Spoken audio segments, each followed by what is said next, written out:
Good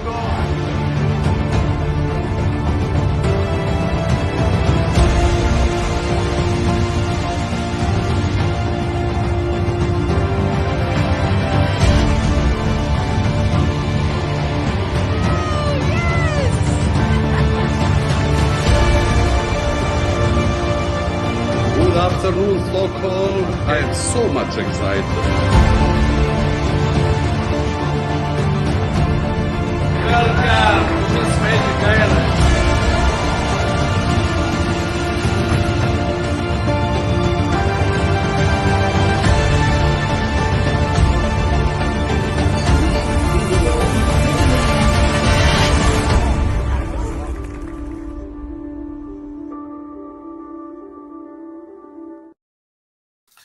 All right, family. Greetings, everyone. How's everyone doing? Sorry about the delay, family, but we had a minor technical issue, family. So thank y'all for tuning in. Now, I'm going to try to stay calm because I'm super excited today because we got a very special guest, a brother that's very dear to me, my brother, my mentor.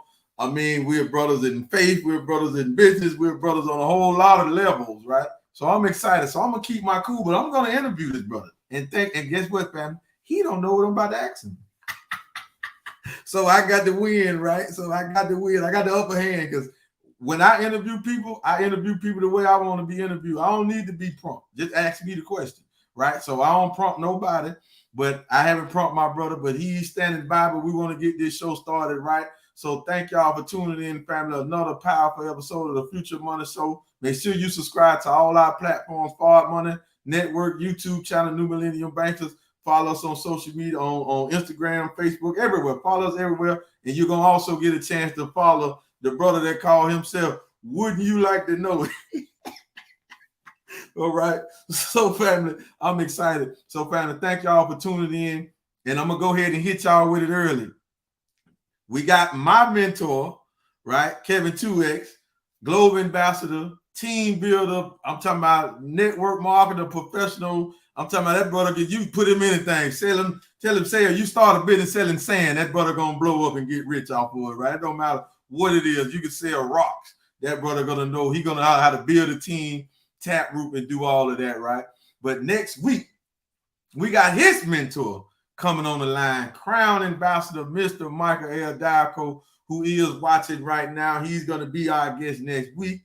We're going to interview him. So you want to tune in because we rolling these out 4 straight consecutive. So, all right. So, family, let's get Forward Money. Let's get this Future Money Show started properly, right? We just go in this the Future Money. So we got to talk about money. So we always started off talking about money. Let's talk about gold. Gold spot prices at $1,960.55. That's where it closed at yesterday. This is the spot price of gold. But if you was to actually go and purchase some or exchange dollars for it, you probably would be paying about $2,100. You probably would be paying about $2,100 because anybody selling it, they're going to always put that premium on it. All right. But that's the spot price of gold. This is insurance. You need it. Everybody's accepting it. No government, nobody on the planet will not accept gold for a medium of exchange. Only reason, the only problem with it is you can't really move around with physical gold like that, right? So we need a system that's going to make it digital, right? So let's go to the digital era because the digital era is not to come. Family, it is here. So cryptocurrency, what is cryptocurrency doing? Man, we got a lot of stuff going on. You got the SEC suing Coinbase, the SEC suing Binance, Coinbase suing the SEC, Binance suing the SEC. Just a whole lot of stuff going on. So the market is down 4%, but cryptocurrency is still up over $1 trillion. It hasn't fell below 1 trillion. Bitcoin has dropped below 26,000, but it's still trading at a strong $25,804.63. But Bitcoin is down 4.5% the last 7 days. Ethereum has dropped below 1,800. It's trading at $1,747.51. It's down 7.5% the last 7 days. So all of this stuff going on, crypto is taking a hit, but don't worry, it's going to bounce back.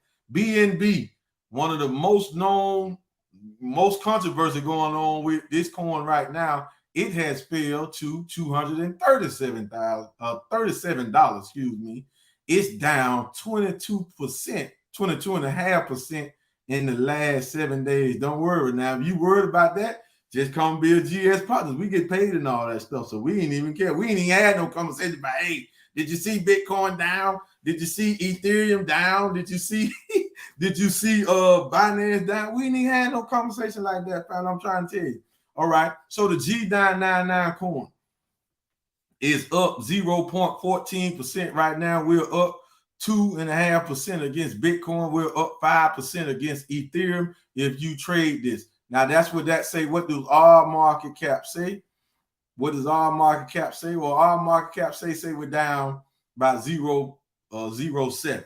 All right, not even a whole percent. So that's where we at right now. So let's get started, family. I just wanted to run through that real quick because I didn't want to belay the moment. So let me bring on my brother, my friend, and I don't call no anybody my friend. Believe that, right? My brother, my friend. Me and this brother met way back in 2019. It seemed like a long time ago, but it ain't even that long ago. Way back in 2019, we officially met in Las Vegas, Nevada. We was at an event. This brother here is a professional network marketer. This man is a professional business brand builder. He knows the ins and outs. He's a crypto professional. He knows all about that stuff. And he's been dealing in business for over 20 plus years. So he knows all about it. So we're going to bring him to the line, and I'm finna grill him tonight. So y'all going to get to see a side of the brother that y'all might ain't seen, right? So let's bring him. My brother, the founder and CEO of the amazing team called Team Freedom, finding real entrepreneurs that want to develop into a millionaire mindset. And we might even ask them, what does that really mean? All right. So let's bring him on the line, Kevin 2X. There you go. What's going on, my brother? Peace and blessings. Can you hear me okay? Yes, sir. Yes, sir. Fantastic. Oh. What happened to George?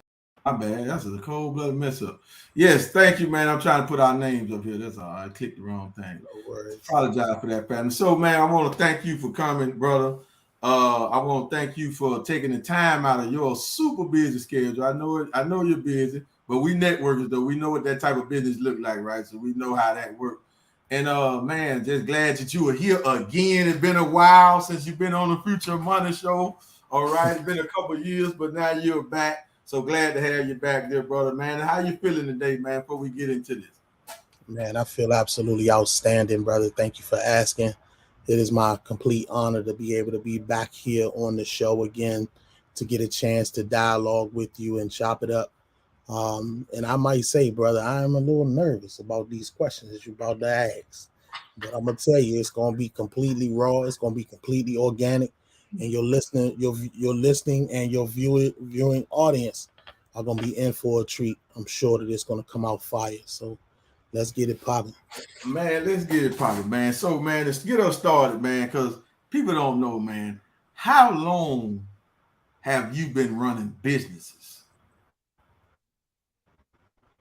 So I've been running businesses now, businesses that I own and operate for now about the last 22 plus years, actually.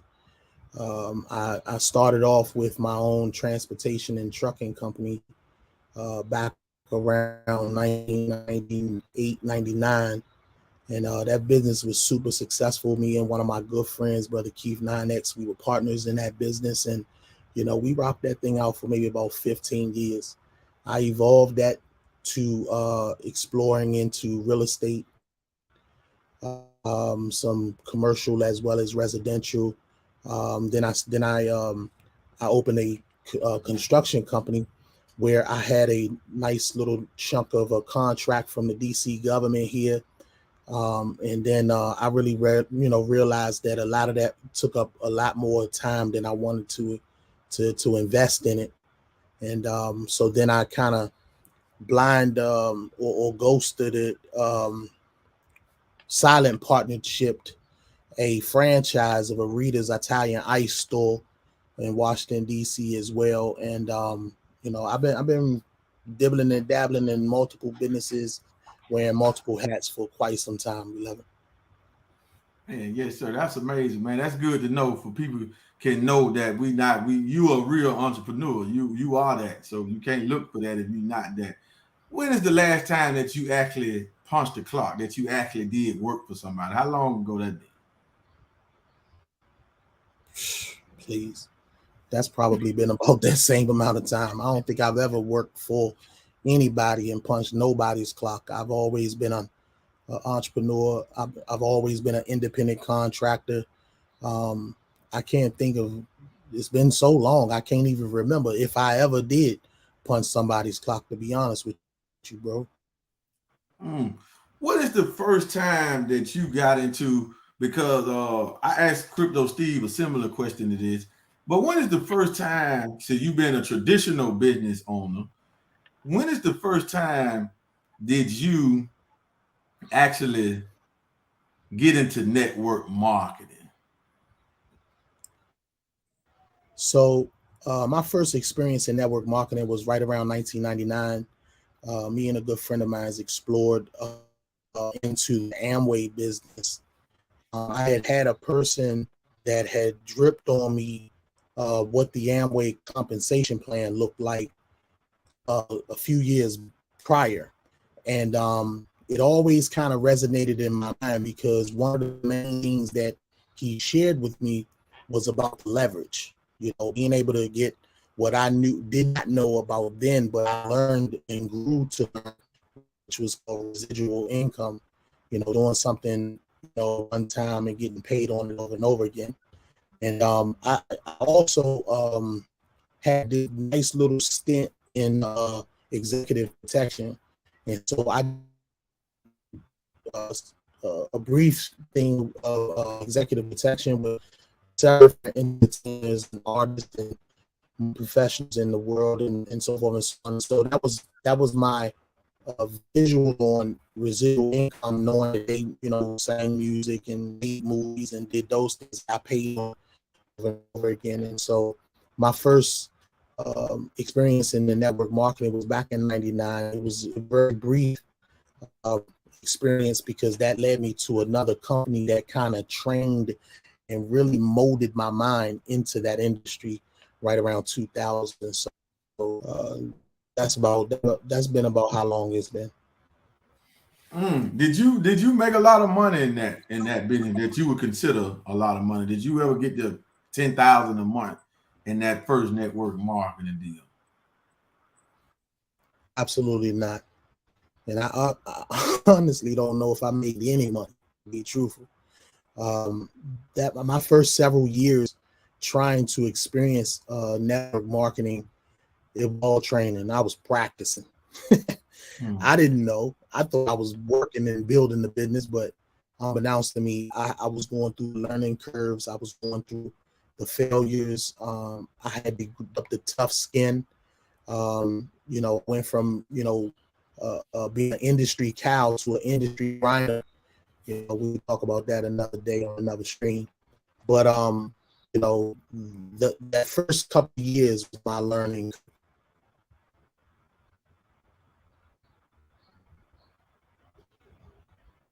Okay, you kind of went out right there, like the technical, your connection looking bad. All right, you back now. All right, so you saying that in your first couple of stints in network marketing, what kept you doing network marketing? Because a lot of people, when they don't have a success, they leave, they don't do it no more. They say it don't work, they talk bad about it, it's a pyramid scheme. What kept Kevin 2X involved in network marketing, always looking for a network? What kept you into that? Well, was the statement that was made early in my learning of network marketing. The name of Jay Abby, and he had said I would rather get 100% of people as opposed to them because. Okay, family. So looked like he was having technical issues. I don't know if it's storming in DC, if you're in DC area. check to see if it's storming. But let us go to a quick commercial real quick, and let's see, could he jump back and see, can he have the audio, the connection right? I don't know if it's a storm going on over there or whatever, but let's see. So let us jump into a real quick commercial real quick, and we'll be right back. The origins of life in the universe. Okay, he's back. Okay, is it storming over there, brother? Man, that's just the interference of magic, brother. They know that this thing about to get piping. That's all. All right, so let me ask that, because you didn't go clear. I heard J. Paul get it, but we didn't hear that all the way clear. So let me ask that one more again. Replay that. What kept you out of all the hurdles, not making any real money, network marketing user, traditional business owner? What kept you looking for a network and still getting into a network? Okay, so I was not introduced to physically, but introduced through concept. A gentleman by the name of J. Paul Getty. And there was a statement that he had made that said that I would rather get 1% of 100 people's efforts as opposed to 100% of my own, because of the reason, if something were to happen to me at 100% of my own efforts, my 5, 10 fingers and 10 toes, then my income would be brutally interrupted. So at 1% of 100 people's efforts, if something were to happen to me or I was removed from the equation, 99% of my income would still come to me. And that hit me like a ton of bricks when I heard about it. And I always pondered on that concept. And I said to myself, well, if I could just incorporate the efforts of some other people, which I was technically doing with my business at the time, then I could ultimately fade to black. I could ultimately step out, or I could, start pursuing my time freedom, which was something that was very near and dear to my heart. So, that's what kept driving me, the idea, plus physically seeing individuals who were successful at the time and who were making it and were living a lifestyle that I only dreamed about. And so, that was something that kept feeding my spirit to keep moving. Oh, man, that's powerful. So what company, you don't have to call a name if you don't, just what year that the company you was in when you did started to make money in network marketing and your name started to get out there? Because in network marketing, you have a strong name because you actually know how to network. So what was that? What year was that when it really clicked, or when you really got it out there, when your face got out there and you really started making money? That for me was right around 2002.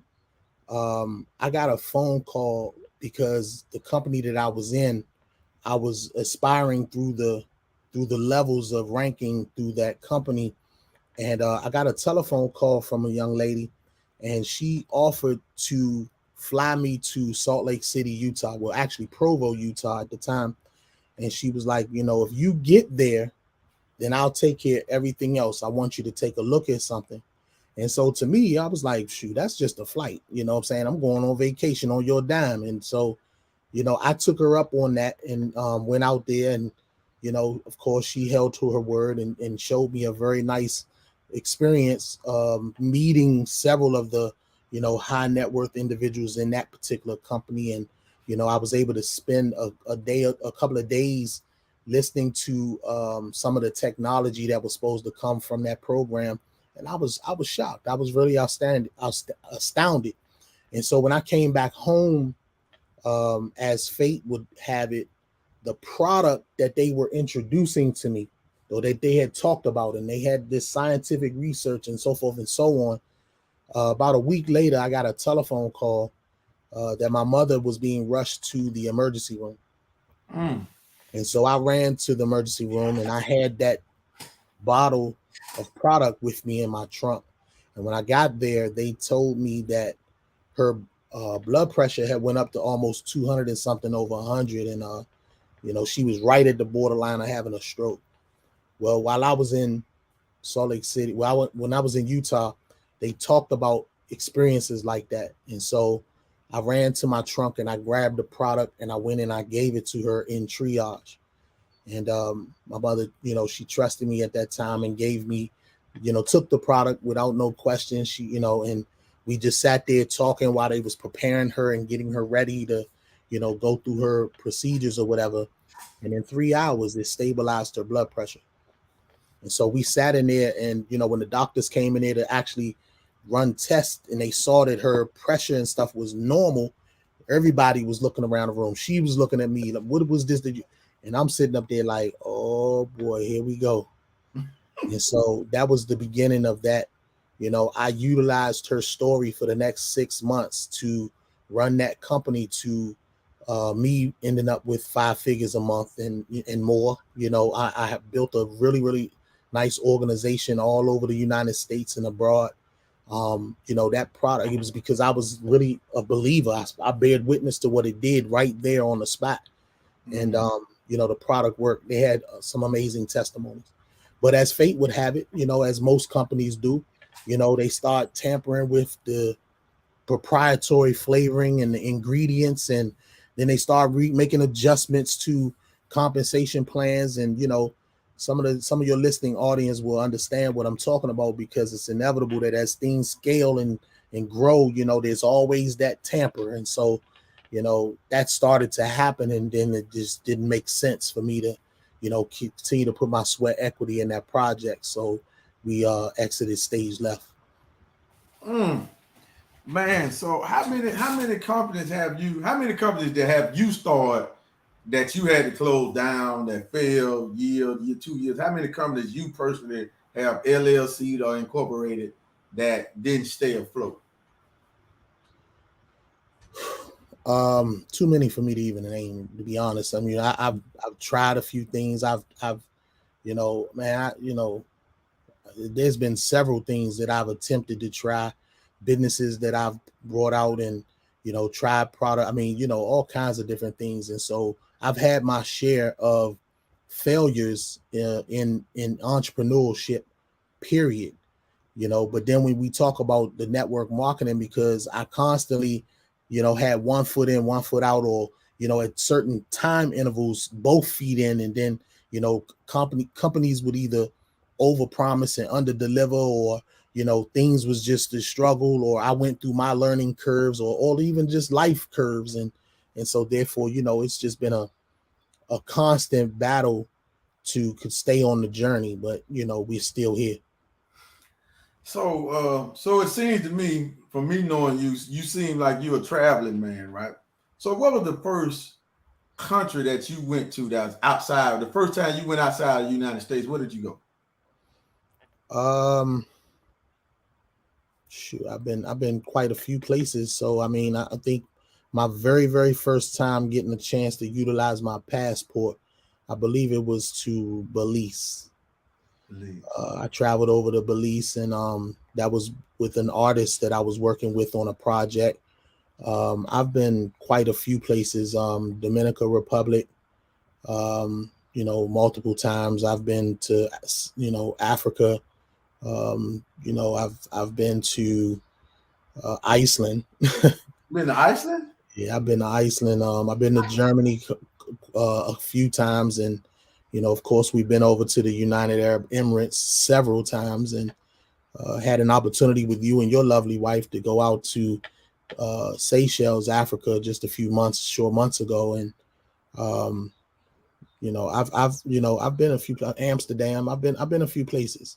I've traveled, outside. Out of all the places you have been, what's the one place that you would say you would pack up your wife, Sherry, Kyrie, the family, and you would move? And I ain't gonna say never come back, but you would just move and just go out there and live. What's that number one place that you have been to that you could see yourself actually getting citizenship there and staying there? Well, right now I would probably have to say South Africa. I had a beautiful, humbling experience over in South Africa. It was a surreal experience, and the countryside over there is so amazing and beautiful. What part? We went to Cape Town, South Africa. Mm-hmm. And so getting the opportunity to go down there and see that beautiful side land, it was amazing. That would probably be a place that I would want to, you know, park myself for a few minutes. Oh man. All right, you got me with that one, brother. I wasn't looking for that one, right? You got me with that one, right? So, man, let's shift gears. Let's get it started now. So that was just a warm up, brother. Oh man, Team Freedom. You got it on your hat. You got it on shirts, right? When did you brand this? And you know, how many did you start with? Because it's a team, so you couldn't start it by yourself. What year was that you said this was? I'm gonna brand this. I'm gonna make this our organization name, and I'm gonna wear it like a badge of honor. What year was that? I think that was right around about 2016, about 2016, and we really got in the trenches of it around 2017. I had about 9 individuals, core members at that time, or individuals at that time that had been running with me. That we came, you know, when I came up with the idea, I sat down and I just started saying I was building in a company at the time, and we were having just a little bit of success moving around. And the vision, it was the starting of a company. And so one day I sat in my office and I started to just think, what is my purpose? What do I want to drive this push? And my mentor said to me, you know, as we talked about it a little bit, he said, you got to come up with a purpose that's way larger than money. It can't be money, because the industry will absolutely deliver to you the number and the amount that you want. And after you get the money and you help several people get the money, then what? So it has to be way bigger than money. It had to be a mission. It had to be a cause, something that you could, you know, hang your hat on and push off, and somebody else could pick that banner up for. And so the one thing that kept on hitting me, you know, real heavy to my chest was freedom. I just wanted to get my full and complete freedom. I wanted to be able to move like I wanted to move. I wanted to be able to do like I wanted to do. I wanted to have a freedom to be able to have no limits with money. You know, I wanted to just, you know, be on that side of freedom. And so when I wrote that down on my desk, I just sat it there for about 2 or 3 days, just looking at the word. And finally, I started saying to myself, what can I mean, or what can I make this word mean that could identify the mission that I was on? And as it, you know, as God would have it for real, the visual came into my mind, and I just started jotting it down. Freedom then became an acronym that stands for finding real educated entrepreneurs to help develop others to a millionaire mentality. And the reason why I came up with that was because I had my level of disappointments in the industry, where there were people who were faking it till they make it. You know, they were trying to, or they was appealing or saying that they were, you know, making all of this money or doing whatever, or they was in these companies hitting top ranks and saying that, you know, things. And then I would find out, once I started to aspire and get to that level, that there was a lot more to the back door. And so that started to disappoint me, because they would never tell you that in the front. When you get invited to a meeting, and you know, they didn't just lay it all out and tell you truthfully what needed to happen. And so I wanted to find the real educated, the real people that was educated, that could help me teach me and help me develop some other people, because I always knew it had to come with a team. You know, everybody understands the acronym of team. Together, everyone achieves more. So that was understood.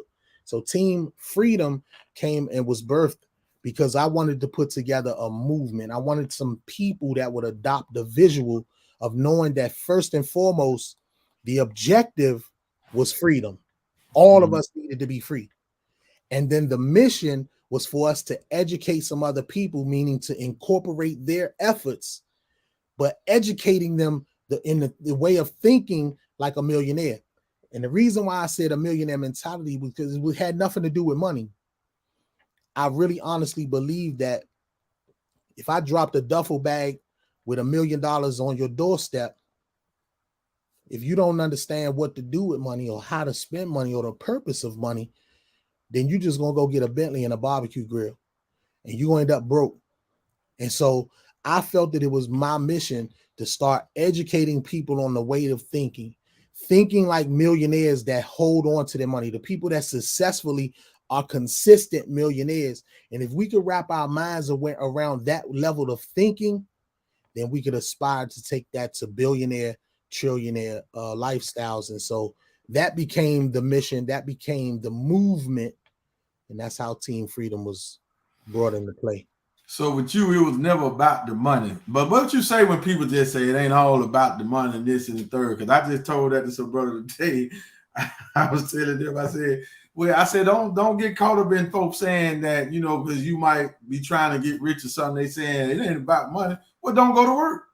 Don't go to work. If it ain't about money, why you going to work? Okay. Mm-hmm. So we can't get caught up in that illusion because it is about the money. It's just not all about the money. It's all about what's on that hat, freedom. That's right. What it's all about. And it takes money to do that. Man, so great answer. So you've been in network marketing. You've been in this all this time. You started your organization. You started your brand. You came in the Wealth Builders Worldwide, in 2017 and tore it up, right? You talking about you made a name for yourself now. Now everybody know Team Freedom. Everybody know Kevin 2X.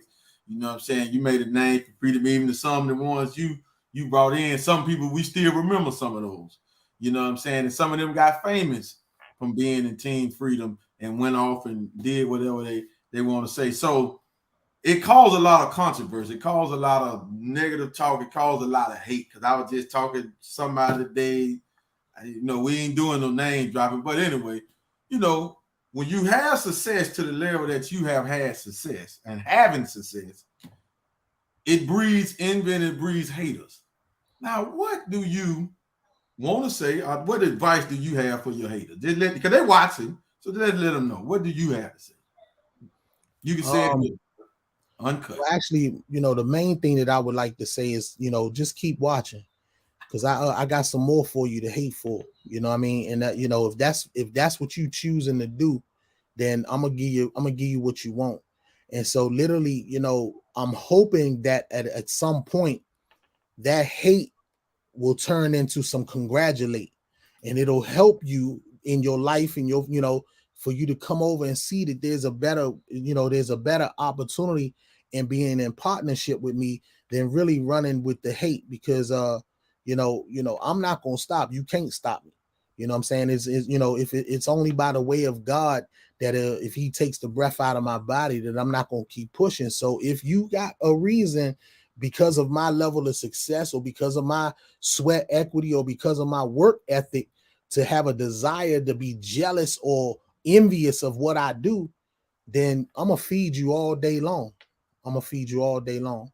But I hope and I pray that my example or what I do really resonates on the few that'll make the difference. Because see, I'm not really worried about the haters. I mean, I hashtag this, terminology said, about just keep watching, keep looking, keep seeing, because the movie ain't over yet. We still making the movie. It's gonna be a documentary. So just keep watching. You said something about your work ethic. So let the people know, because we got a few people watching. What is a day like in a day of Kevin 2X? What is that day like? How does that day start? And what is that process like? Well, first and foremost, I wake up when I'm finished sleeping every day. And that's not because I'm lazy or I wake up at the crack of noon. I don't. What I do is I work until I'm tired, and then I go to sleep. And then when my body says it's time to get up or we got an agenda or some things to do, I'm on my own time. I don't own an alarm clock. I now have a 10-year-old and he's my alarm clock. And so I beat at his drum, you know what I mean? And so in that day, I get up with much gratitude in the mornings. I take a few moments to myself to really immerse myself to maybe what I did not finish or complete from the previous day. I start looking into my back office to find out exactly who I need to contact and who I need to call, who might be right on the cup of some bonuses or production, or who's aspiring. I just start my study and my research. And then I'll take a few moments to try to listen to something that'll really give me some energy. I pull back into my energy with some motivational conversation. And one of those things is this amazing system that we put together with a power call that we have every morning at 10:45. So tapping into those types of resources just gives me my fuel for the day. And then, right after all of that's complete, I hit the ground running. I start making telephone calls, and I generally have my phone or my Zoom platform totally in operation until I close my eyes at the end of the night.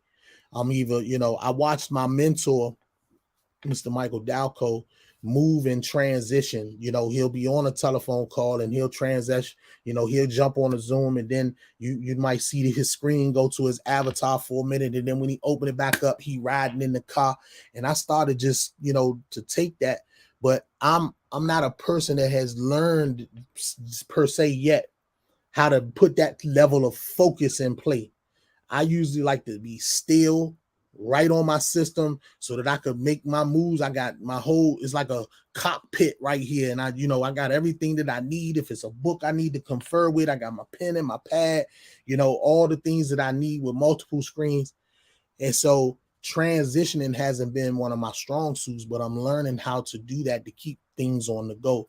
But generally my day is some of the people that have had the awesome experience of being around me throughout the course of the day, like my man Frank Muhammad, he's a stalker for real, but just kind of get an opportunity to see how the back-to-back calls and how some people get the voicemail and then follow up, and then jumping on the Zoom, or then the train, just nonstop. But that comes with the level of focus, knowing that there's an agenda. And see, now that things have happened to the level that they are happening for me and my family, the agenda steps outside of myself. People say, well, why are you still running so hard? You're doing pretty well financially. Is because it's never been about me. It's always been about the team of people that I aspire to make sure that it happens with. See, I heard people say all the time that it's lonely at the top. Well, I don't want it to be lonely for me at the top. I'm trying to have several of my people that I love, care for, and respect, the folks that I could call and say, hey, meet me on the island, or, let's do lunch here. If we could fly in or whatever, this, that, and the third. And then when we get there, we all fighting over the check. I want that type of environment around me, and I know that I got to build it. So it keeps me focused and keeps me running. Well, probably if you want to get like Mr. Diaco on the transitioning and moving around like that, you might need to get you a driver, because that brother got a driver. That brother don't drive, right? You know what I'm saying? So he able to pop on the camera. He ain't got to worry about the word. So you need to get you a driver, man. Yeah, that's coming. You'll be able to do it like that, right?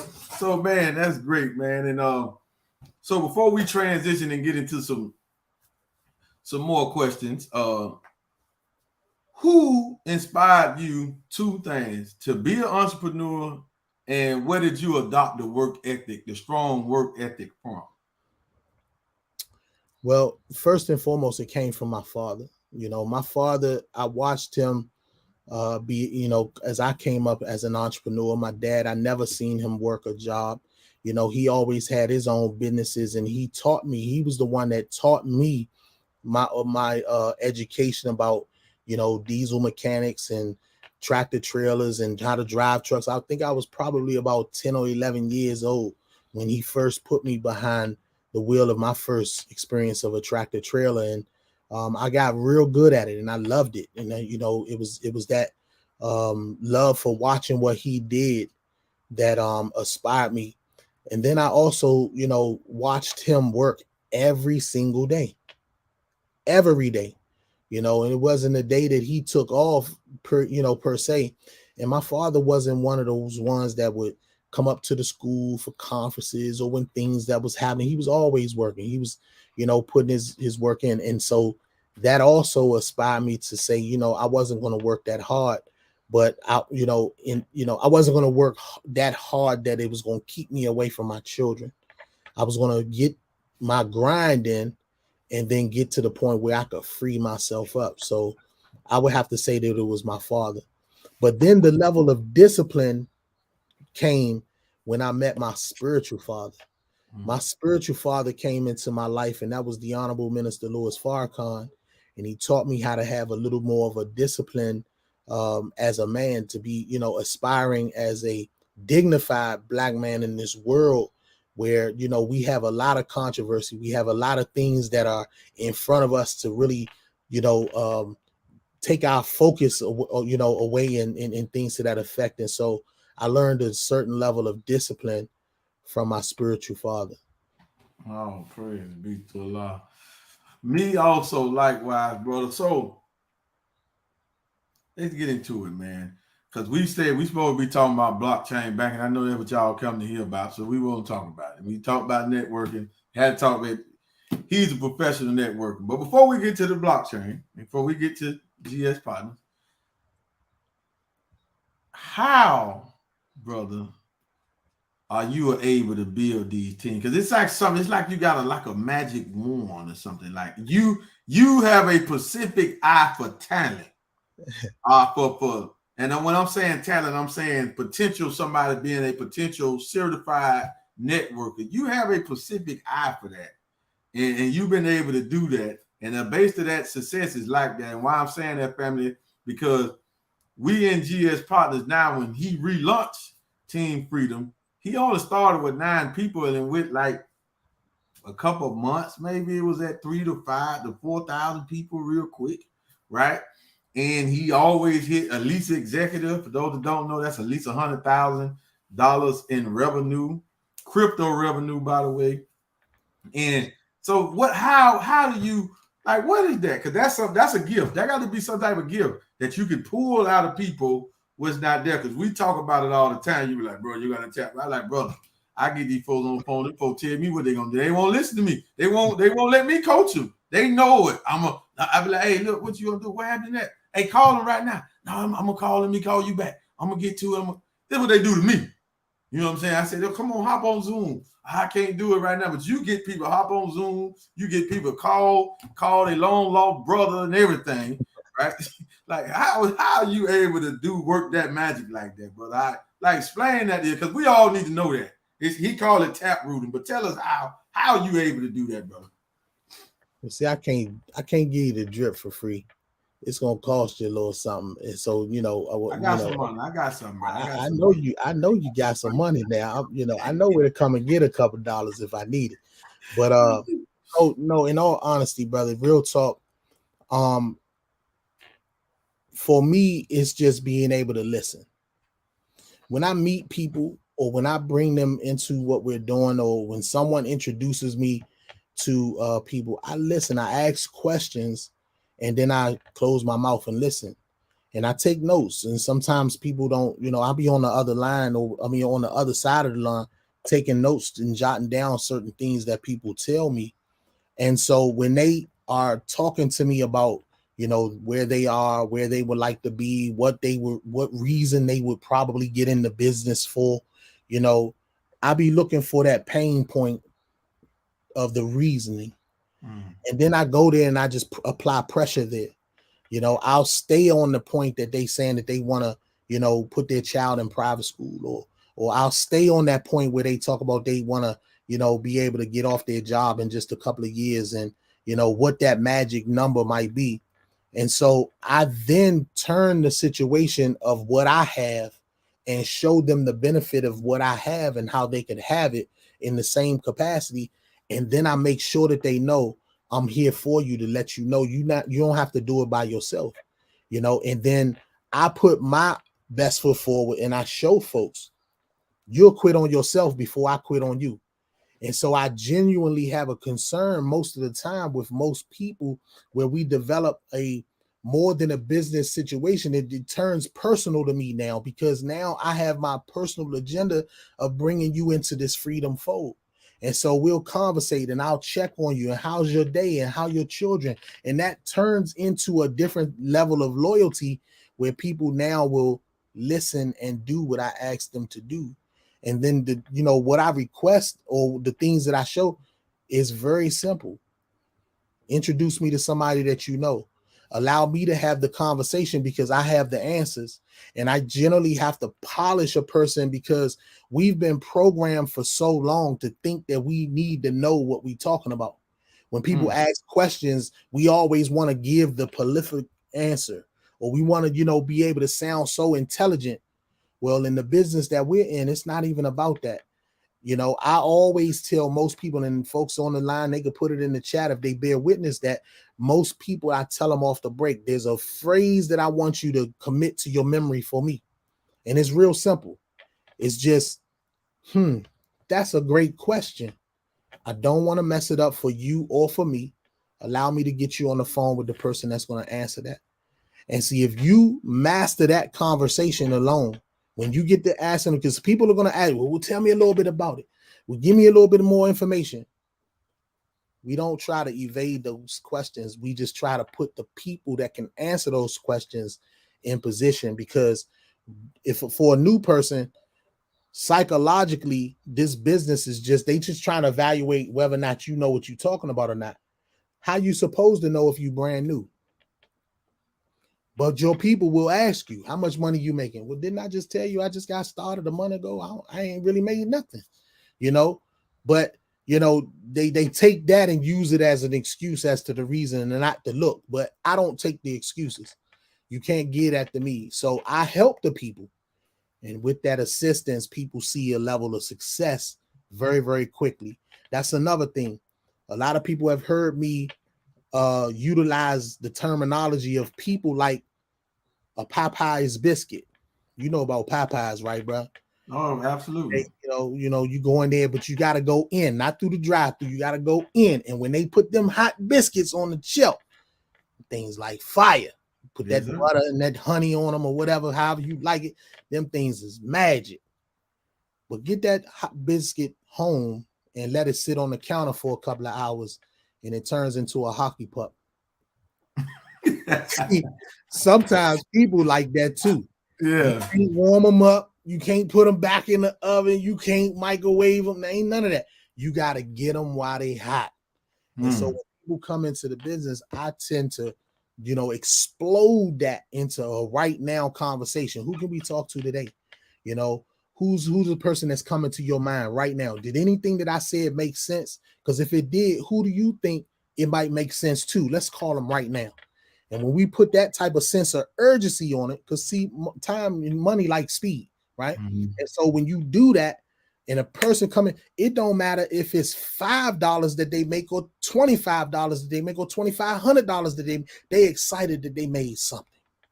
And see, I've now been speaking to people and saying, listen, man, you remember when we used to talk about the tooth fairy? And you put that tooth up under your pillow and grandma would come in and slide you a couple quarters? Well, imagine sticking $200 under your pillow, and every 7 days that $200 turns into a $5 bill. See, sometimes $5 may not sound like a lot, but I dare you, go outside and see a $5 bill and walk by it. Don't pick it up. Matter of fact, I double dare you. See, because we still watch people pick up quarters, nickels, and dimes. They might walk past a penny or two, but let a $5 bill be sitting on your porch when you go outside tomorrow. It's going to make a difference. And when you could put a system in place that's going to allow something like that to come to you every 7 days, it's substantial. My mentor told me that you could take $1. If you double it every year, you're going to become a millionaire. It's just that simple. Wow, man, that's a heavy. That question there got a lot of grits cooking in it. Right, that question there was heavy. We're going to have to chop that answer up, right? So listen, we're going to have to make that as its own little stream right there. So, man, let's get into it, man, because we're approaching 1 hour. Now we want to get to the blockchain. We want to get to GS Partners. What was the first coin that caught your eye? What was the first crypto coin that actually caught your eye and said, it made you say, I need to take a look at this? What was that coin? Ethereum. Ethereum. And what was the price of Ethereum at that time? When it caught my attention, I think the price was right at about $60, almost $70. And you went in, you just looked, or did you go ahead and get in? Oh no, I went in heavy. Why? I mean, why? But did you know anything about crypto at the time, or did you do some research? What you do? I was hearing about the understanding of the blockchain, and Bitcoin had my attention, and I watched it go up to 17,000 and come back. And when it did that, you know, I thought that I had missed out, but I was starting to learn and starting to listen about other alternative coins, or they call them altcoins, and Ethereum was one. And it was the technology that was coming behind it. They was talking about this thing called a smart contract. They was talking about their own blockchain. They was talking about, you know, these things. And I was like, wow, you know, ownership always is king. You know what I'm saying? When you own property, when you know, it's bigger than just renting or leasing or whatever. So ownership was always sticking in my mind.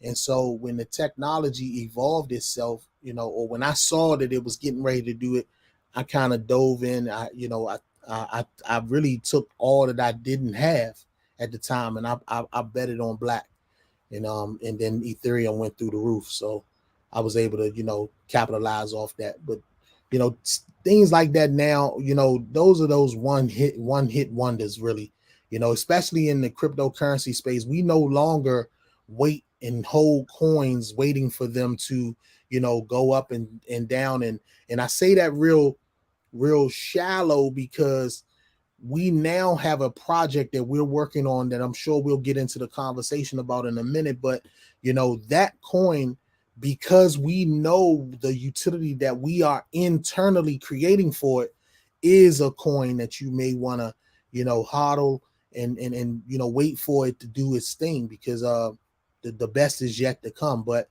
Ethereum was the coin that really made me a believer in the blockchain and its technology. Ethereum. So we saying why? So you've been in business, right? Don't you own a few rental property? You got Airbnb and all of this, right? You have that now, right? Yes, sir. And you have to use traditional banks to get all that stuff, right? To do all that stuff. Yes, sir. So what it is about the blockchain that makes you decide that, you know, I ain't gonna say all of your money, but most of your money, or more than what you got in the traditional bank, you rather have on the blockchain? Why? Well, the number one reason is because I've had the experience in my businesses, or traditional businesses, to move large amounts of money.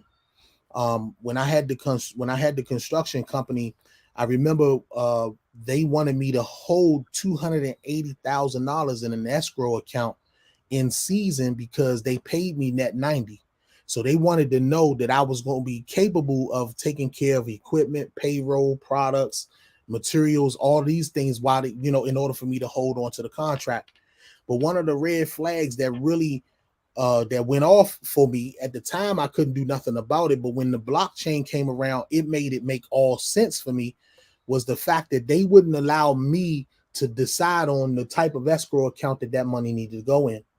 I couldn't put it in an interest-bearing account that I reaped the benefit from. The company that I was holding the contract with made that decision, and so therefore they ate off the interest of my money, and I couldn't. So when the blockchain conversation and technology was presented to me, and it allowed me to see that I could have peer-to-peer transactions, and that I could move large sums of money, or, you know, or the currency of that, which without having to ask permission, that was an eye-opener to me, to know that the technology exists to protect me and my recipient, you know, to make sure that that transaction was authenticated in a nanosecond, you know. That, I mean, it just made sense. You know, you know, so many people feel like they got money in the bank. No, you don't. The bank got your money in the bank. You know, they don't realize that you have signed over custodial ownership to your money to them, and it no longer belongs to you. And that's why when you have to go in and get larger sums of money, you got to ask permission, and you got to wait until they ready. They'll tell you to, okay, your wire transfer, it'll be there tomorrow, or maybe the next day. You know, they don't even give you no guarantees of delivery. You know, you go in and you ask for a certain amount of money, and they tell you, nah, you got to make an appointment to do that. You know, but the reason why the world as we know it most times don't experience that is because They're not moving money. Hmm. They're living paycheck to paycheck, and they're leveraging credit. And so therefore you're not having to go in there and 5,000 and 10,000. Matter of fact, they got us in fear of thinking that if you do anything over $10,000, the IRS and all this, that I have found it to not be true. You know, they document large transactions and things to make sure that you ain't out here on no foolishness and you know, not funding no, you know, yeah, that conversation. But at the same time, when they see that you are a legitimate business and they see that there's a need, you can't operate business out here without moving large sums of money. You know, you got to have payroll. You're going to have equipment. You're going to pay bills, you know, and especially when I was in with my trucks, man, shoot, you could blow one tire just to get you off the highway. The tow truck was going to come be a $500, $600 experience, you know? So now when you taking that vehicle into a shop and everything, the invoice that they going to give you is definitely going to have a comma in it, you know? So now when you moving money to that extent, especially on a day-to-day or week-to-week basis, you're going to run into some of those things where the bank is going to show you who they really are. And so when the blockchain came to me, and it allowed me to understand that the technology put the transactions in my hands, brother, it was a brand new day for me. Man, that's powerful, man. I like what Myron Goldman said. You know what a checking account is? You know what a checking account is? A checking account is when you loan your money to the bank interest free. That's what and then they charge you back interest on a credit card. There they go. There you go. You know the checking account is. I just hit everybody there. You know what a checking account is? Yeah, man, that's so funny. But man, great answer, man. So the blockchain is decentralized. The blockchain is where you can leverage it and move large sum without asking permission. So that's a great answer. So how do you feel? A lot of people don't know this, but like I said, we have a conversation.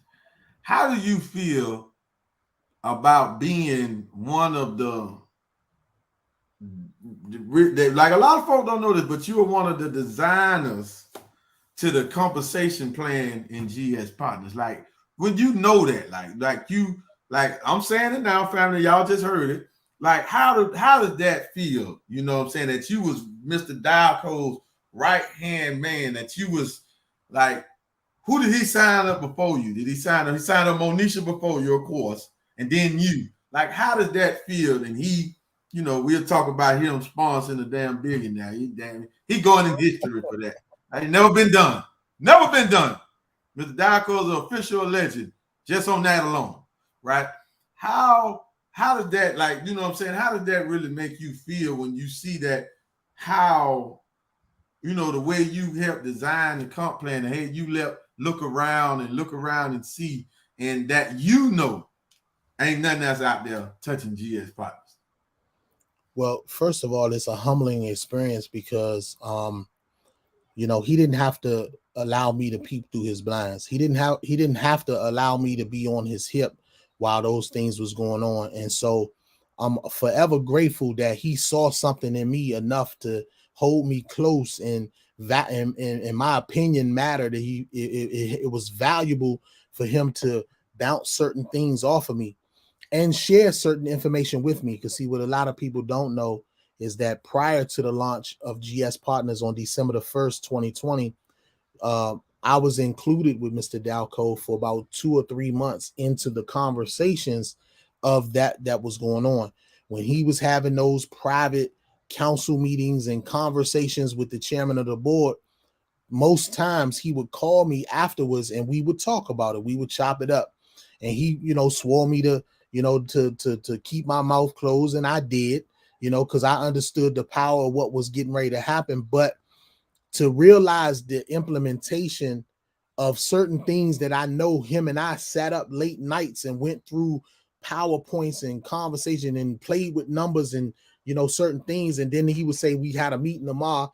And then 2 days later or so, whatever, he'd come back and say, okay, this is going to roll out. And, you know, it was an honorable position to be in. And I was always forever humbled. And so when that day came, he was like, get everybody in order, get your front, get your runners ready, and we get ready to send out links and everything. And I was sitting there, man, and it was funny because there's only a couple people that knew about this, but the night of November 30th or so, we was making phone calls, getting everybody ready, and my phone crashed, went out, just went dead on me.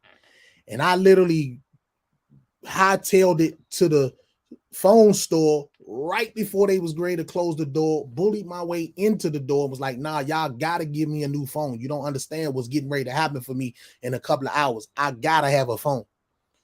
And so I sat in there, I held the people in there hostage for a couple of hours to get me a phone. And then and it was crazy because even though they gave me another phone, they couldn't port my number because something was wrong with my phone. So I had to operate off of a telephone and trying to get in. And most of my partners thought I went ghost. I just went dark. But I got this number. I can't get to know, man.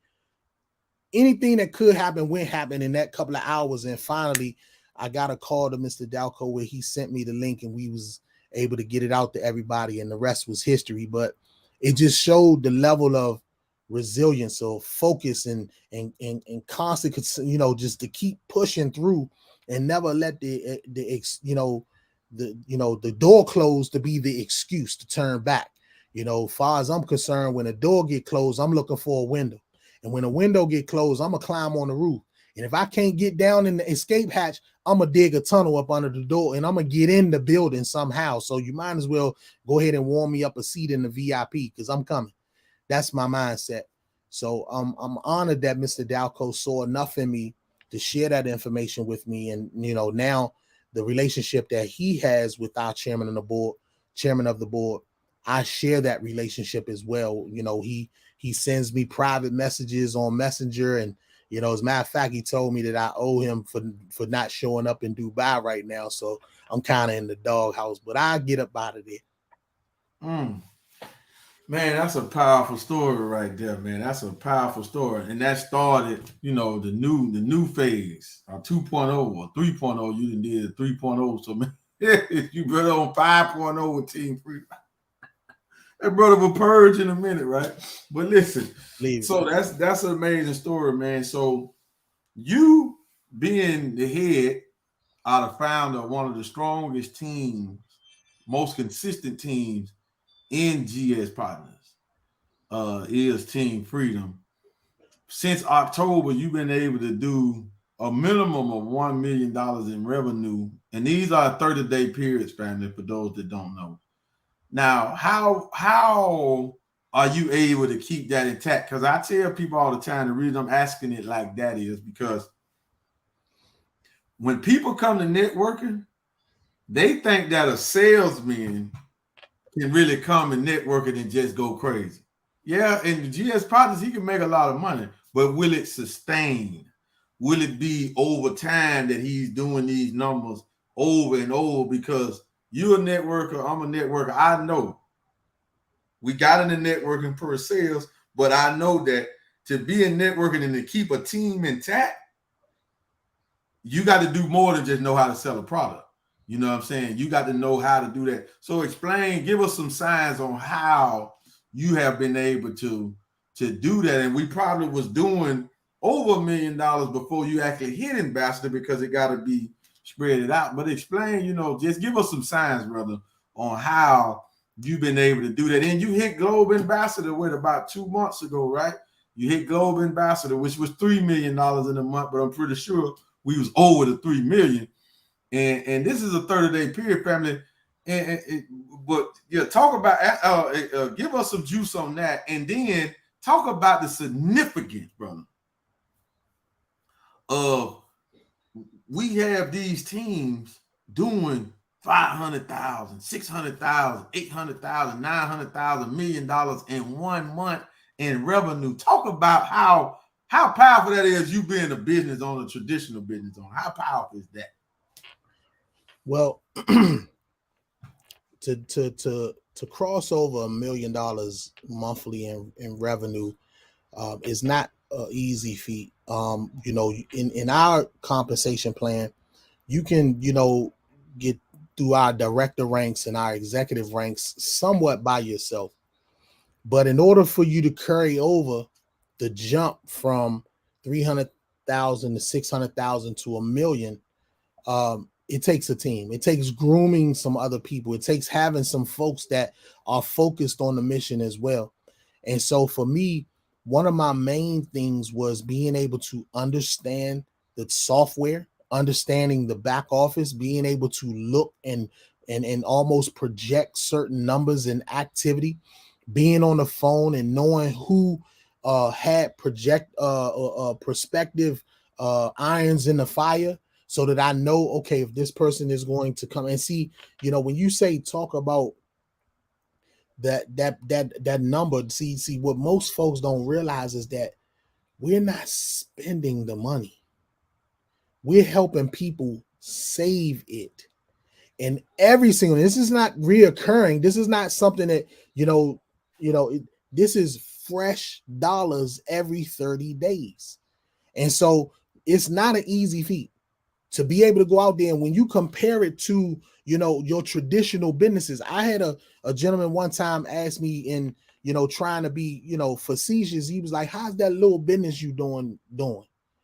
And I said, well, I'm glad that you asked. And I went to Google and I got to Googling, because, a lot of people trust in Google. So, I pulled up the information on a traditional McDonald's franchise. And it takes about $1 million+ just to open a McDonald's franchise. But the owners of McDonald's generally only make about $100,000 to $150,000 revenue in their pocket. Revenue. They're running a whole system, with inventory and employees and, all this and that. And the gross monthly revenue is generally not that $1 million. So when you put it side by side, where our business, my overhead every 30 days is $33 and my cell phone bill. Whereas a traditional business, you got lease space, you got employees, you got, hell, I had the software that kept track of the time sheets, the payroll people was almost $400-500 a month. Some people spend more in gas, going back and forth to work or going back and forth to their business. And so when you talk about knowing and understanding our software imprint enough to see how the numbers go and on a day-to-day basis, what that push needs to look like in order to get these goals out of the way, you got to be 100% focused on it. And that's where most people drop the ball, because folks be lifing. Folks want to go out and they want to go out, and see, for me, I don't go out to do my business, but I always do my business while I'm out. I'm always sorting and looking for new people, or even handling business with my partners that's on the phone. And, while it's a process. And I've had multiple people say to me, I would never do what you do. And I say, I know, that's why you'll never have what I got. And so literally the focus of being able, it worked the same way for LeBron James and Michael Jordan. When they went in the gym at dark 30 in the morning and was shooting them jumpers, it was players that said, man, I ain't never going to get up that early to do it. And they were never legends like they were. And so it's all in the sweat equity. It's all in the work ethic of how you or what your mission is. My mission just happens to be that I'm trying to rescue some families that we can go out here and all of us could eat off of $50,000 and $100,000 a month. Not just me, So carrying that weight on my shoulders is what I choose to do. It's not just about me. When we talk about it not being about, or, that it's not about the money, it's really not. It's really about it not being about the money. You see, we want to get to a point where it doesn't matter. Because see, even though we understand that money don't buy you everything, it means some people say it don't buy happiness. I just happen to believe that it puts a hell of a down payment on it.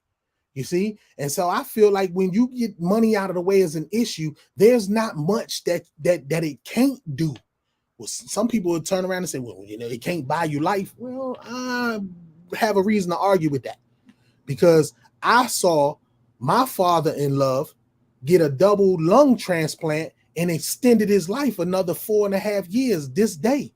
You see what I'm saying? So money got out the issue, was able to incur him to be able to get that lifestyle. You know, certain things that he needs right now to this day, money not being an issue is presented, and therefore he has a different style of life. So when you get money out of the way as an issue, there's no reason why you can't order a flight the way you order meals. There's no reason why you can't just pop in and pop out of, you know, across the equator as you see fit. You could change lives at that point. The mission becomes way beyond just a vacation somewhere on the white sandy beaches of the world. It becomes now being a mission where we now see fit to put, you know, recreational centers in our community to get our babies off the street. And we ain't have to go ask for the funding. We put the funding together, you know. Being able to put assisted living programs and things to that effect, and 501c3s together where we can go and help and put tiny homes or container homes in communities and get some of these homeless people from under the bridge. See, that's when the mission becomes, when it matters, when you get money out the way and you mix that money, you know, out the way with a purpose that helps change people's lives. That's what it becomes about. So, you know, pushing in that respect gives me the gasoline that I need. Man, that's powerful, man. So in your business, in your years of business, your years of networking, have you ever seen anything close to GS Partners and what we're doing? That would be a hard no. And the reason is because of my experience in knowing that traditional businesses generally don't do business with network marketers, period. You either have a network marketing company or you have a traditional business. They normally don't interact in the middle. But it was all because of our mentor, Mr. Michael Dalco, who saw it fit to reach out to, you know, Mr. Joseph Hite and have a conversation. And him being open and business minded to say, you know what? If you can make it make sense, I'm gonna make it make dollars. That's what he said. And so they went into the lab and they presented that of such. And so now what we have is the magic of that marriage. And that's why most people, this goes over their head, because they don't understand how we're able to get paid multiple ways instantaneously over the blockchain the way that we do with traditional business being at the helm. They don't see it. They don't understand it. But guess what? That's okay too, because a lot of people didn't understand the technology of Uber when it was presented. A lot of people didn't understand the technology of Facebook when it was presented. And so that's what lets us know that we're on the cusp of something magical. We're going to make history with GS Partners because right now it's at the right time. Blockchain technology is just now being introduced where the people are really understanding what they're seeing or getting excited over the conversation of it. See, I remember back in the day when we used to talk on the telephone that was connected to the wall. And me being the youngest of siblings, I used to always have to fight with mine and go around the corner so they wasn't ear hustling in my conversation. But the cord wasn't long enough, right? Mm-hmm. Then all of a sudden, technology got us a cordless phone, and I could sneak in the closet and go have my conversations, right? Think about where you were when you first understood about the cassette going into the CD, and then the CD going into the DVD. The VHS tapes, Blockbuster ran out of business quick. Technology just evolved, and now we right back at that evolution. The internet gave us the last 30 years. The blockchain is going to give us the next 30. Wow, that's powerful, man. And I was thinking about something when you said this, man, because right before we got on this stream, I was on the phone with somebody, and he watched the video, he seen it. He tell me he ain't in it, he ain't into that, he ain't that type of investor, blase, skip it. I let him talk, and I politely said when he was done, when I was able to cut in or whatnot, I said, because he was saying my opinion. I said, see, that ain't the conversation we supposed to be having. I said, bro, you don't supposed to be telling me your opinion. You supposed to be asking how. And I had to say some stuff. I had to, you know what I'm saying, kind of like, you know what I'm saying, poke him a little bit. I had to, like, you know what I'm saying, I had to hit him a little bit upside the head a little bit. They say, you ain't asking how. I said, brother, we ain't just launched this a week ago and we doing this. I said, man, it was a process. We had to, I said, the reason why is our billionaire chairman. When we was going through all the loops and hurdles and GS Partners wasn't making a profit, he had a deep enough pocket to make sure we overcame that storm. I said, but we're here now. I said, we're here now. I said, you got to know the story. I said, this is what it is, bro. This is something that's been going on. You got to know when we started. We started with 2.5% a year, 5% a year. No, 7.5% a year, 2.5 with the nose and staking. That's what we started at. A whole year. That's right. I said we went from there to what? To 5% of a year. We went from there to 12% a year. We went from there to other stuff and other stuff. We just kept growing and growing and growing. You know what I'm saying? I said we kept advancing and advancing. I said, now we this. I said this. He was like, oh, but why would I do this and I can do this on my own over here? I said, you getting 15% a week? You know what I'm saying? Then I went to talk about the comp plan and what we were making out of the comp plan. I said, come on, man. We ain't even doing this. Is one of the referrals. You talking to a man that don't work, but you still work. You still, see what I'm saying? Like, this is like, come on, man. These are the conversations we got to have. That's how it's supposed to go. And then it got to that, well, how? When he said that, he said, well, how they able to give me 22% a week? I said, now we talking. There we go. Now we talking. You feel what I'm saying? You can't come to us like you know what's going on over here. You can't do it. You got to be on. Our mentor, Mr. Tyrone Best, God rest his soul, may he rest in paradise, told us early on that a person with an experience is never at the mercy of a person with a theory.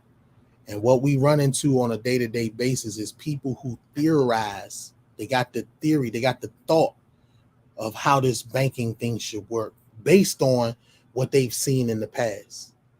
Well, the Wright brothers didn't think like that. The Wright brothers didn't think based on what was going on in the past. They had a futuristic mind. And here we are once again getting ready to make history just like the Wright brothers, you know, with the technology that has been handed to us that allows full transparency, which is the number one thing. See, a lot of folks don't know, and I don't want to necessarily go down in this rabbit hole, but banking was started based upon them working for you. Most people don't know that the bank was supposed to be your customer. You were supposed to come in and go to the bank branch manager or the bank owner and say, how can you grow my money? And they will open up the ledger. They will open up the book and show you, yep, I got Mr. Johnson this and I got Mr. So-and-so that. Here's the proof that I could bring you some money. But after they got enough clients in there, they closed those books. They didn't want you to see that Mr. Johnson got a smaller interest rate than you. They didn't want you to see that because they was now taking the funds out the back door and stuffing their pockets as opposed to coming and lacing yours the way that it was supposed to be done. And so now the blockchain has rescued us from that debauchery. It has given us the opportunity now to be able to have the transaction. See, we honor fees with the blockchain. We honor it. We know that there has to be toll booths and folks that do the work should be paid for their work. However, you shouldn't necessarily have to render to Caesar more than only what Caesar's supposed to get. And that's what the blockchain allows us to be able to be transparent and everything is seen above board. Some people don't understand that technology, But keep watching. Stick around for a few more days, and it's gonna come to your doorstep. When they did the history was already there. They say those who don't study history are doomed to repeat it. Well, did you forget about when they sent you a debit card or ATM, or matter of fact, let's go back further, a most card when you first started banking? They ain't asked your permission. They transitioned you from writing and balancing your checkbook to now giving you a check card. Some people don't even know that it was an absolute intention for them to set it up so that you could bounce your account. Think about it, Fard. Think about how many times you've ever gone to the gas station and you pop your card in there and it only authorizes $1. See, that's when they throw your books off, because now if you're not really being mindful, or if you don't really have the deposits in the account, they're banking on you going over budget and them charging you an overdraft fee. That was by design. They figured if we could just get just a fractional percentage of our customers to bounce their accounts, look at the fees that we're going to eat off of. And we fell for that madness. And we seen it now recently. It came out because that's what Wells Fargo was doing out in San Francisco. They were doing the overdraft fees on their customers, raising the interest rates unbeknown to them, and they was taking houses and cars back. Y'all ain't hearing this, man. Don't get me started on that. We don't talk that war talk now. We're gonna stay out that war talk. Don't get me started on that, right? We'll be here for another 2 hours, right? So listen, man. And then too, brother, like, now since you brought up Mr. Best, you know what I'm saying, may Allah be pleased with the legend. You know what I'm saying? He was a living legend before he transitioned and Allah called him home. I was saving his question for last, but I had him and I wanted to ask you. Now, Mr. Best taught us a whole lot of stuff. Mr. Best taught tens of thousands of people for decades about business network marketing. What is the number one or the most important thing that he taught you personally, that you picked up from all the teaching, the training, the calls? I mean, because remember before the end of the year, he was doing up all night. We'll wake up in the morning, but the best had been live. he was live 3 in the morning, 4 in the morning. We had to watch it. It's like, damn, you know, we waking up with the power call, man. This man was up, been up. You know what I'm saying? Like, what's the number one thing that you can say, that you can hang your hat on, that Mr. Best taught you, or what you got from him just to teaching? He teaching all of us, but what did you, the number one thing, we learned a lot of stuff from Mr. Best. Like the quote you just said, we learned about the slight. Mr. Best told me, I had never heard it, a perceived slight is worse than an actual slight. I said, damn, that's deep. So don't even, so he said that because I had to call him one day and get some mentor. You know what I'm saying? And he answered the phone, he said, and he told me that. But it's a lot of stuff, and that stuck with me. So I try my best not to do it. You know what I'm saying? But what's the number one thing that really stick with you, that you can say made you a better networker, made you a better communicator, a better person? Because he was a direct, true communicator. You know, what's that one thing that Mr. Best taught you? If I'd have to identify one of the most powerful things that I think that I got from Mr. Best, it would have to be how to just stay focused and run my own race, to not allow myself to be distracted by those that are, respectfully in the race with me. And so, he started giving me, emphasis, like, when horses are raced, they put blinders on them so that they can't see in the stands, so they can't see the horse next to them. All they could see is the finish line. The only thing that they could see was what's in front of them in the finish line. And so he taught me about really just staying focused and making the main thing the main thing. See, because sometimes we get to getting off track with the minutia of things that happen every day, life. You know, I mean, because that, you know, you got some people, man, you know, a death will occur in their family and they sit their business on the wayside for a month.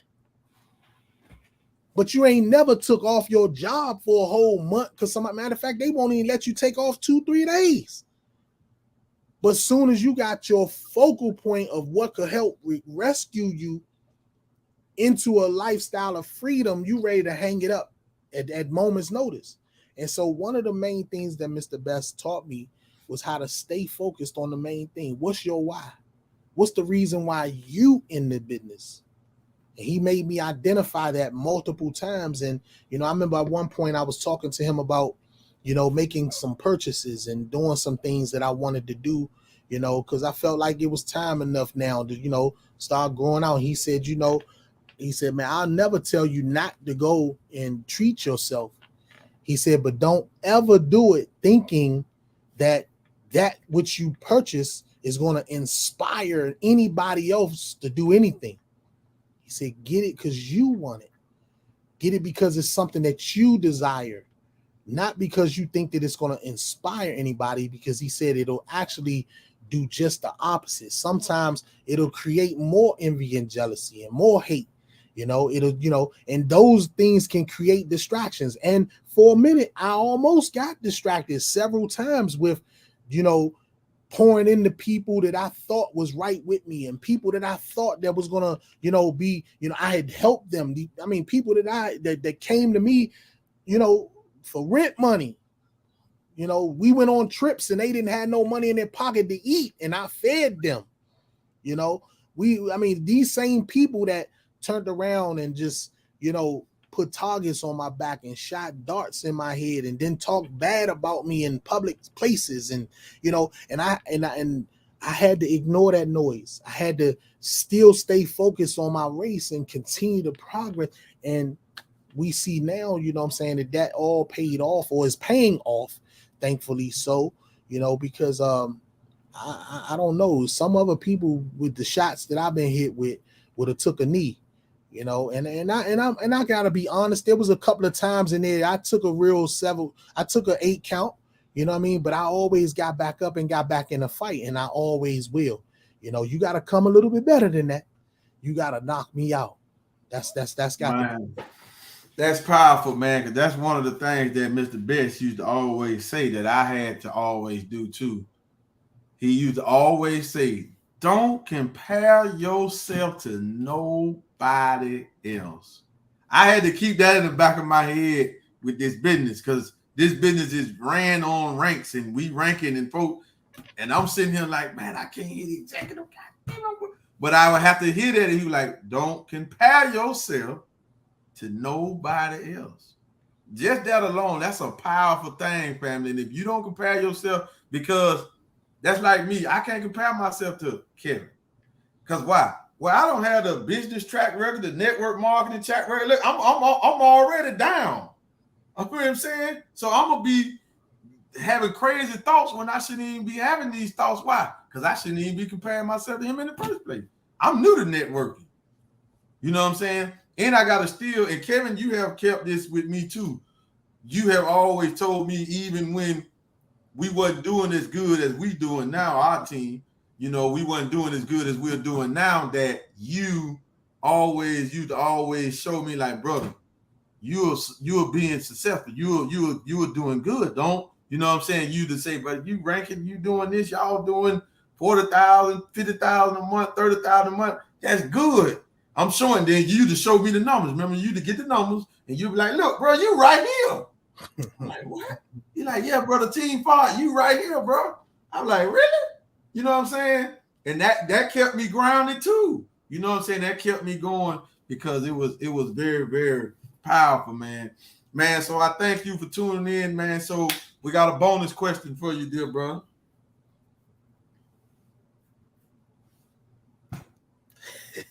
Go to shenanigans. We got a bonus question for you, brother. Let's have it. Have you ever made as much money as you making now in any other venture in your life? No, nothing that I was doing legally, morally, and with the ethics that I have now to this day. You know, some people know my past life and know that I was in the streets. And, you know, when I was in the streets at a very young age, it was really, you know, crazy. You know, I had my hands on, you know, hundreds of thousands and sometimes millions of dollars, but I've never experienced the level of success that I'm experiencing now today, thanks to GS Partners. And I really feel like most of it is because of my mentor, Mr. Michael Dalco, because he has been an exemplary example for me to follow. You know, I learned a long time ago that the fastest copy machine wins. And I've been cheating off his paperwork ever since I met him. And he has allowed me to do that, to see his answers. And so, you know, I'm so humbled and grateful that, you know, he came into my life and that he was as transparent and honest with me, you know, and it allowed me to position myself to where now I can chase his, you know, the footprints. You know, they say that success leaves clues. Well, he's been leaving a cookie trail for me ever since he met me. And so I'm absolutely humbled. But, you know, no, I've never made this type of flow of income, you know, consistently in anything that I've ever done. This has been a mind-blowing and humbling experience to be on this side of the success umbrella, you know, and to be able to have so many people like you, as you know, on my team that are, you know, I mean, I know some of the conversations that we had early on, and I remember some of those talks of, you know, your why and why you were here and what you wanted to aspire to do with your family. And now to see you hitting those goals and being able to bless your wife and taking care of your family and having punched the clock in years and being able to influence those that are around you to see the consistency of the work ethic that you putting on, you know, it's that's the gratification that I get the chance to sit around.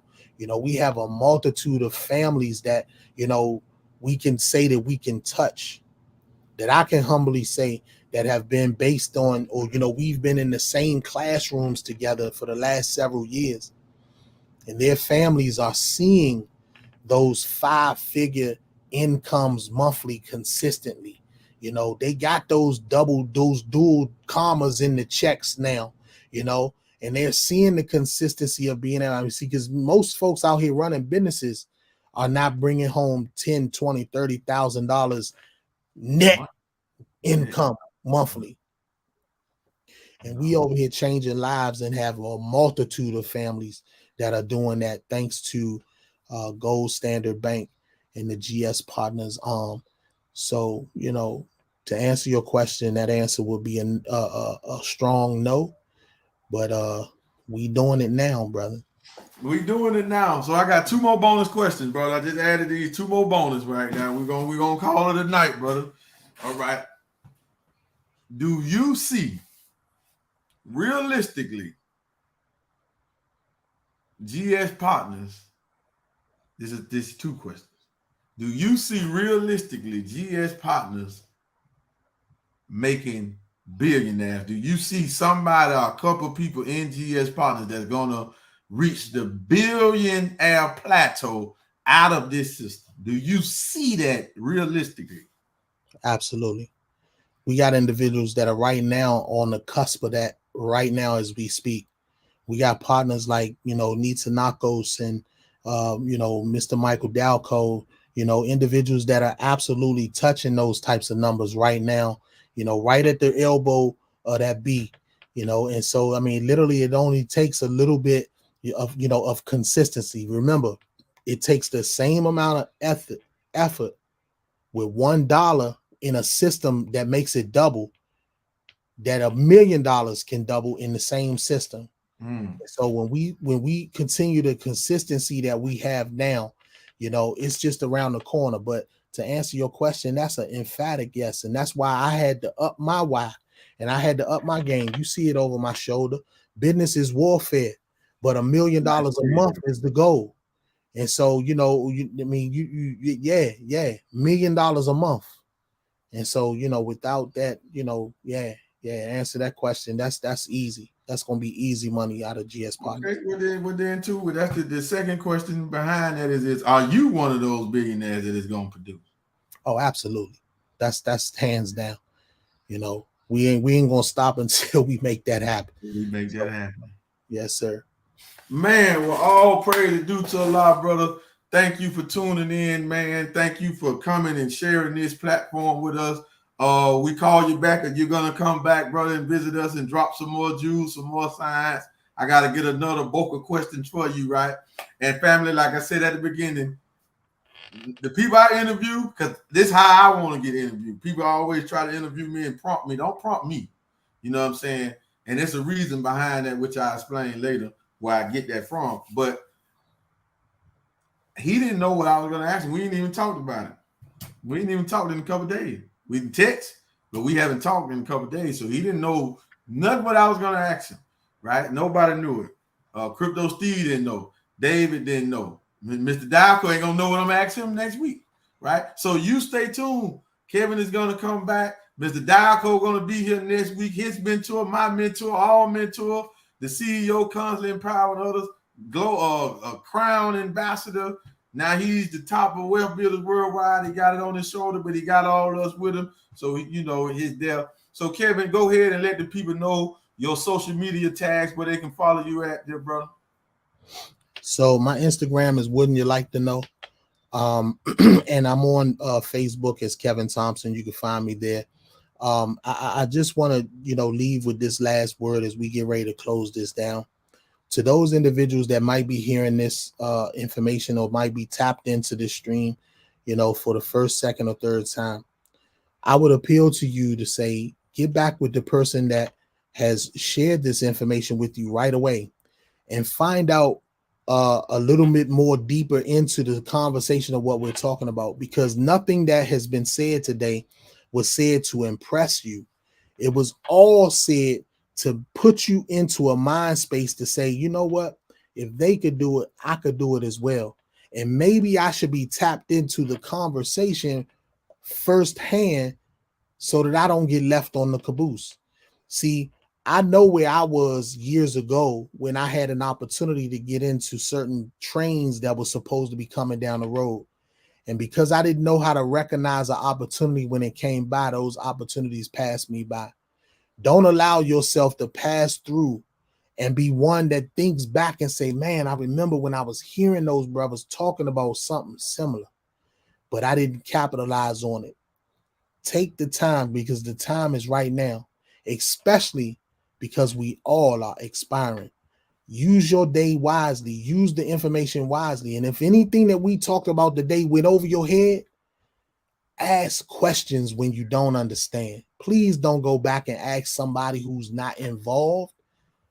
Ask questions when you don't understand. And I want to thank you, Brother Supreme, for allowing me to be a guest on your humble channel, man. Keep on doing the great work that you're doing, man. And let's continue to go rescue these families, man. Thank you, brother. We just did it, man. I done just took a role from Brother Frank, man. I done employed, or I done put I have three young brothers on the payroll now that I'm working with weekly, that I go out and do stuff with them and help keep them out of the street. They super young, 13 and 14. So man, I'm just taking that role because a lot of people think it's all warfare with me. It ain't even about the money. Well, of course it's about the money, but it ain't about the money. It's about the warfare. And like you say, not being about the money, because the more money that we do attain, the more we can do and affect a real reality change in our own community and throughout the world. So that's what it is with me. That's why I'm here. This is a system we in. Right. And I say it all the time. If GS Partners wasn't giving us crypto in the system, I probably wouldn't even be in the crypto. You know what I'm saying? But we get it systematically, mathematically, and then that's what my mind is on, because mathematics is what it is. So thank you, brother, for tuning in. We're going to see everybody Monday morning with a brand new crypto morning. Next week, Crown Ambassador Mr. Michael Diaco, we're going to grill him. he better be ready to have his boots strapped on because we're going to grill him on the Future Money Show, family. This is what we're running interviews all summer, family. So with that being said, family, thank y'all for tuning in. Don't forget, follow Kevin on his platform. Follow us, subscribe to the YouTube channel. If you're not on New Millennium Bankers, Our Far Money, we are streaming on both platforms. Strive on either or, and we will see y'all on the next stream, family. But right now, we're out of here, family. But we're going to leave y'all with a little teaser. All right? We are out.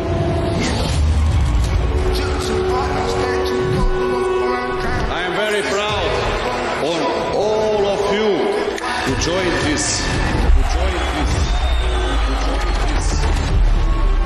You can imagine 10-year anniversary. You can be proud to be a part of it because I am very proud as a chairman of the board.